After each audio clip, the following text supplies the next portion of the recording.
Good morning, everyone. Welcome to Tribune News on Q, your go-to morning news source, only here at Daily Tribune.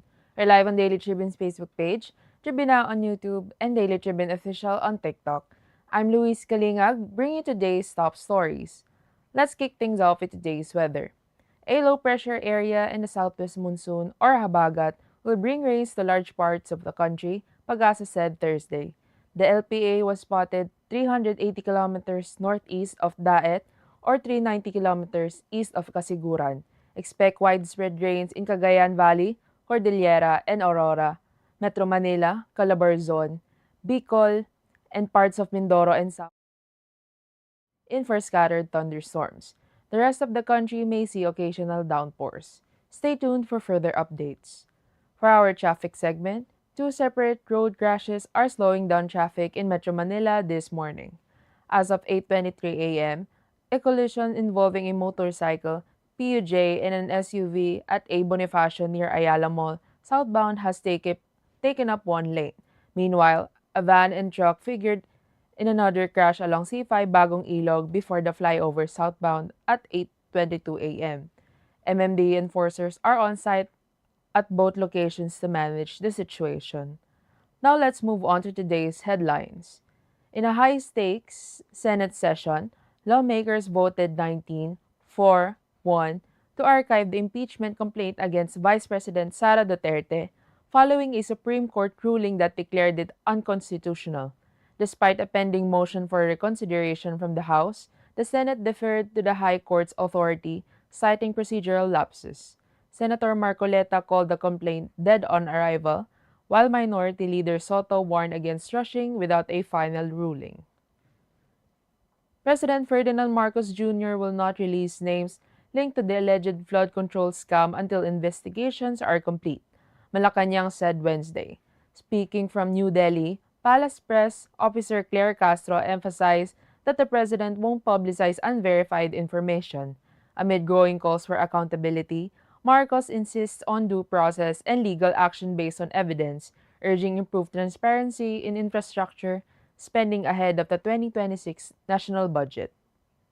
Almost 1 million Filipinos have registered for the barangay and sangguniang kabataan elections since August 1, the Commission on Elections reported.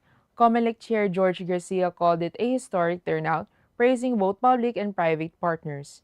Despite the expected postponement of the 2025 BSKE to 2026, preparations will continue, including voter verification and procurement of materials. President Marcos is set to sign their scheduling bill on August 12. For our international news, Swiss cheese producers are reeling after Donald Trump announced a 39% tariff on Swiss imports, including Gruyere and Emmentaler. The shock move prompted Swiss leaders to fly to Washington for urgent talks. Gruyere exporters warned the hike could drive their products off U.S. shelves. With the U.S. being a key market, Switzerland fears lasting damage to its dairy industry and trade relations if no compromise is reached. A shooter injured 5 soldiers at Fort Stewart in Georgia before being apprehended on Wednesday. The base was briefly placed on lockdown as law enforcement responded. All injured troops were treated on site and transferred to a nearby hospital. Authorities say there's no ongoing threat, though the motive remains unclear. President Trump has been briefed as the White House monitors the situation. The U.S. military facility joins a growing list impacted by gun violence. For our business update, the Philippine economy maintained its 5.4 growth in the first quarter of 2025, according to updated data from the PSA. While the headline figure remained unchanged, key sectors were revised. Electricity, finance, and IT saw slight downgrades, while manufacturing and real estate posted gains. Gross national income was also revised downward to 7.2%. The PSA says all changes follow international standards under its official revision policy. For our sports update, unbeaten PLDT high-speed hitters aim to extend their perfect run when they battle resilient underdog Zeus Coffee in a knockout PVL quarterfinal tonight at 6:30 p.m. at the Philippine Sports Arena. Zeus, fresh from a stunning comeback win over Chocomucho, looks to ride its momentum.